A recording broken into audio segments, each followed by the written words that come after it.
حضرت علی رضی اللہ تعالیٰ عنہ نے فرمایا، بے فکر ہو جاؤ، اللہ پاک مخلص دلوں کے ساتھ کبھی ناانصافی نہیں کرتے۔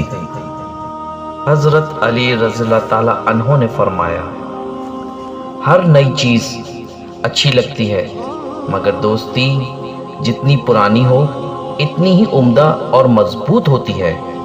حضرت علی رضی اللہ تعالیٰ عنہ نے فرمایا، رشتوں کو مضبوط رکھنے کے دو راز، جب آپ غلطی پر ہوں تو اپنی غلطی تسلیم کریں، اور جب آپ صحیح ہوں تو صرف خاموشی اختیار کریں۔ دنیا میں سب سے خطرناک اور بزدل انسان وہ ہے جو ہمارے پیچھے ہماری برائی کرتے ہیں اور سامنے آ کر خوشامد کرتے ہیں، انہیں میٹھا زہر بھی کہتے ہیں۔ کوئی انسان کتنا ہی گناہگار کیوں نہ ہو، لیکن رب العالمین اس کے لیے دعا کا وسیلہ، توبہ کا راستہ اور رزق کا دروازہ کبھی بند نہیں کرتے۔ سبحان اللہ۔